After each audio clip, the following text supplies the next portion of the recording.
So it's very, very loud out there. It's actually the day before the bin store opens. So we've had our 3 days to process whatever we could from the truck. And then the day before we open the bin store, we just kind of take the rest of the truckload and we just pile it all in the bins. So we have, you know, a fair amount of time to go through and pick things for our Facebook auctions, for the whatnot auctions that we're going to start doing here soon, and then also eBay, and then just everything else just gets piled into the bins. And so that's what everybody's doing out there.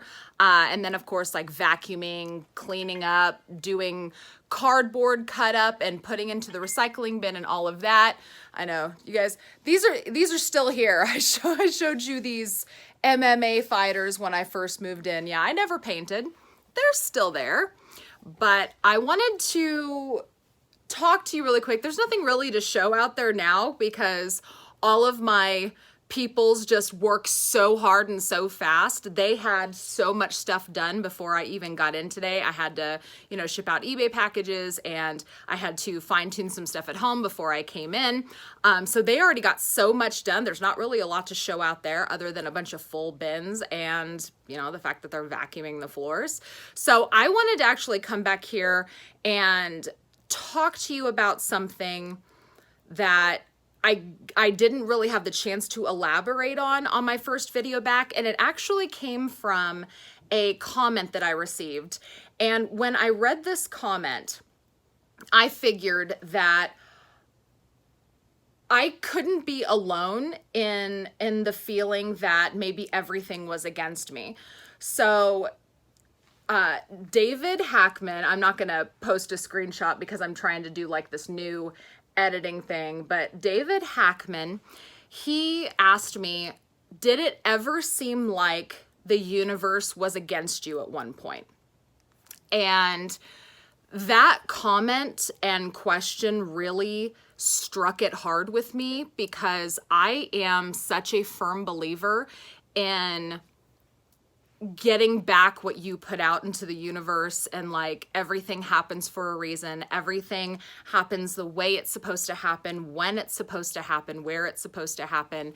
And so when I saw that question, it like triggered something in me where I'm kind of like, yeah, it did feel like everything was against me at one point. And I know that a lot of you probably feel like that too. So I wanted to talk about how I was feeling like that and why I was feeling like that, and how I know that, yes, I was doing the wrong thing. That is why everything was against me. So I'm just going to kind of elaborate on the reply that I put on his comment. So I realized that trying to take a shortcut was actually doing more damage than just trying to rebuild from scratch. Let me elaborate. So I know a lot of you probably think, oh yeah, it felt like the universe was against you when you got a whole batch of bad truckloads, and you spent hundreds of thousands of dollars on bad truckloads, and you just kept getting bad truck after bad truck after bad truck. That's probably where you felt like the whole universe was against you. And actually that is not when I felt like the universe was against me. I am always a very firm believer in when you're doing the right thing, everything should come easy. And even though I was getting a bunch of bad trucks one after another, and I was spending all of this money on bad truckloads, I still didn't feel like the universe was against me. I didn't feel like I was doing the wrong thing because I still had the funds to continue on. Now, if I was buying bad truck after bad truck and I was going into the negative and I was having to take out loans and I was having to do all of these things to just keep buying bad trucks, then that would have been the indicator to me that I was doing the wrong thing. Because if you have to buy bad truck after bad truck after bad truck, and you go in debt for it, and you just keep going in debt and keep buying bad trucks, that is the sign that you're doing the wrong thing. The thing that I actually thought was the wrong thing for me, and what I felt like I was, swimming too upstream, I was doing the wrong thing, was when I tried to, and looking back now, I realized that what I was trying to do was cut corners and take shortcuts.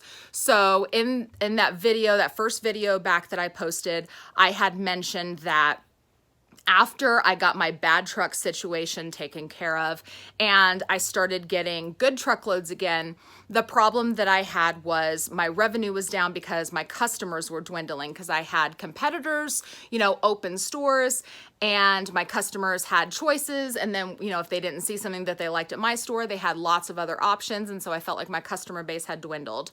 Rather than, you know, start beating the pavement, so to speak, and finding and acquiring new customers, running some special ads or commercials, or trying to revamp my store, or, you know, without trying to try another sort of e-commerce like Whatnot. I knew that Whatnot existed then, but instead I decided to try to take the shortcut or use a cheat code, so to speak, and just simply partner with another business.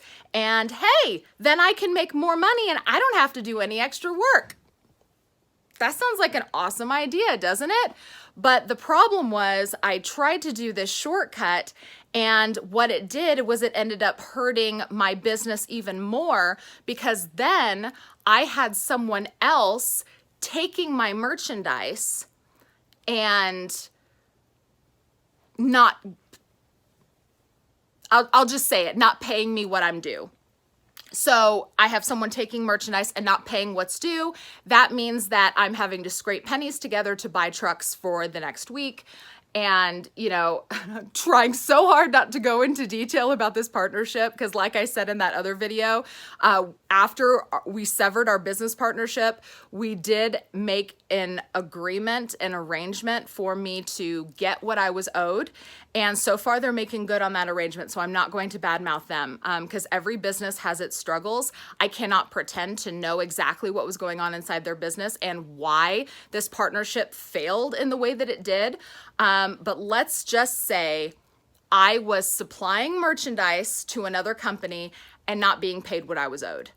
And so that made my revenue not just as bad as it was, but worse, because now I am buying truckloads and I'm only able to sell half the truckload myself, and the other half of the truckload is being sold by somebody else and I'm not getting paid for it. There's some tea. Yeah, it sucks. It was a very, very hard situation. It was a very, very bad choice on my part. And it really hurt. It hurt bad because these weren't just strangers to me. I knew them personally. We were friends.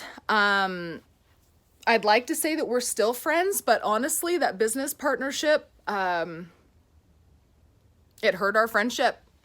Just like, you know, money tends to hurt a lot of friendships. This entire situation that happened with our businesses, it hurt our friendship. And I think that's why it hurt even more, because I didn't think that somebody that I considered a friend would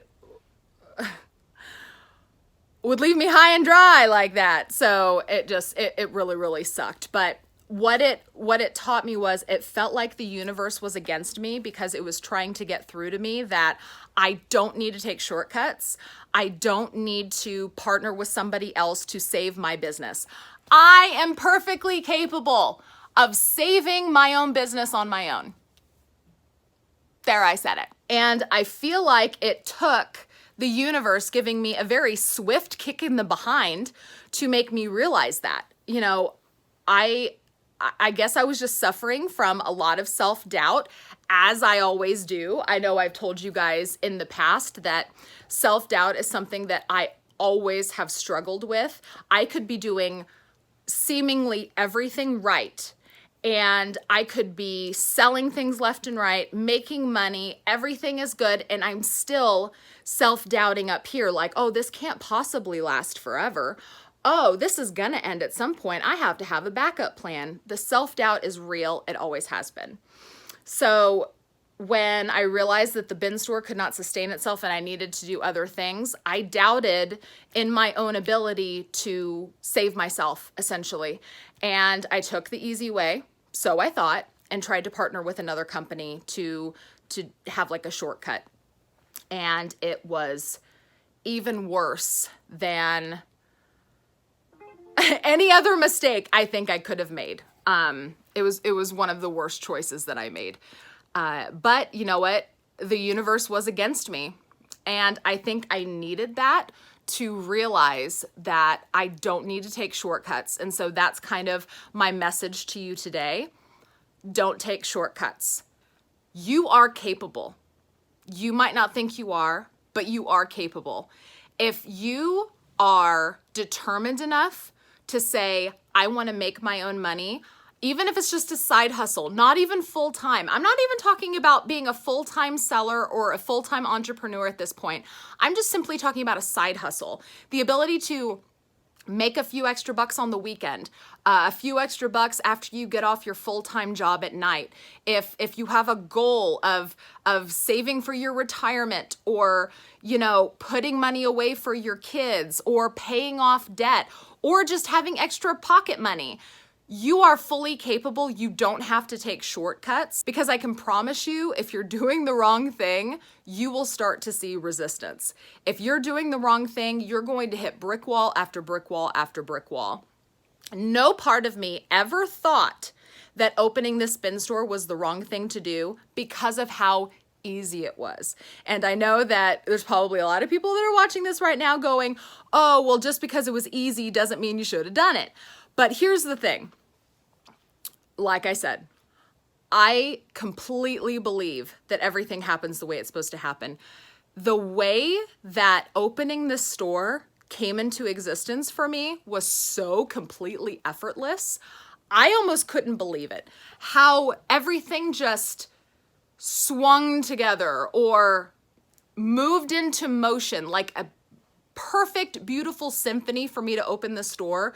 It was almost comical.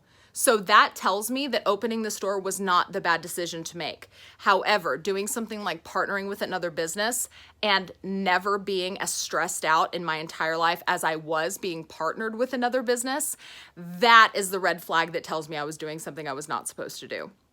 So, in closing, if you ever feel like the universe is against you, you're not alone. You are absolutely not alone. I have felt like that. I know lots of other people have felt like that. Sometimes you just need to take a break, take a few breaths, and say, what is happening in my life right now that is making everything go against me? And then just figure out what to do to adjust.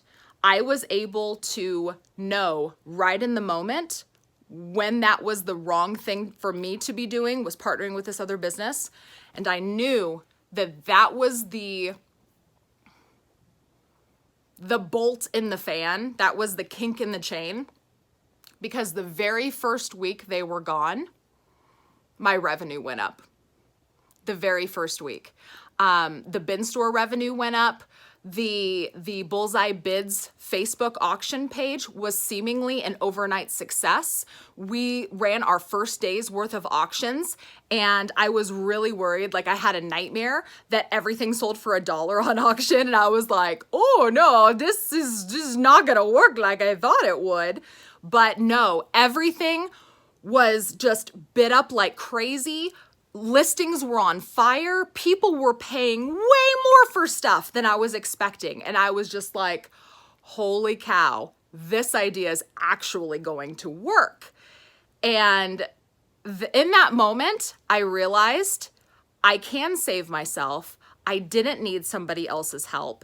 And that's why the universe was pushing so hard back on me, because it's like, no, Lindey, you don't need anybody else to come in and try to sell your stuff and boost your revenue. You got this. You could do this all on your own, and we're just gonna keep stomping you down until you get that through your thick skull. So all of this is to say, if you're running into more challenges than usual, take a breather, take a step back, and try to see if you can evaluate and figure out where things are going wrong and adjust accordingly.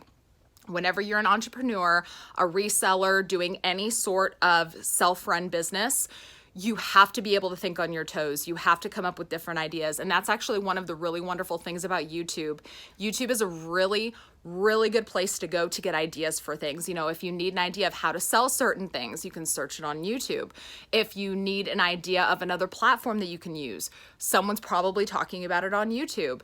This age of technology gives us so much information at our fingertips. We should have no excuse not to pivot and figure it out. So I believe in you. I believe in myself, even though I have so much self-doubt. I still have self-doubt. I second guess things all the time, just like I always have. It's probably never gonna change, but I feel like talking to you about this is helping me as well. So anyways, thank you guys so much for tuning in today. I think I'm gonna post this on a Monday, so it'll be like a Motivation Monday. Remember those? You remember those? If you like this video and videos like this, please make sure to hit the thumbs up before you leave. Any questions or comments, feel free to drop them down in the comments below. I will put a whole bunch of useful information down in my video description, including my link to my Whatnot page if you want to go follow me over on Whatnot here in the next 2 weeks. Probably I'm going to start doing live shows over there. I'll also put my link to my Facebook auctions page in case you're curious to see how that looks, how it's run, and kind of how the auctions work on Facebook. And subscribe if you haven't already subscribed, and ring the notification bell. That way you're notified whenever I post a new video. And that's all for today. Thank you guys so much. I will see you. I don't know if it'll be tomorrow or not, but I'll see you soon. Bye.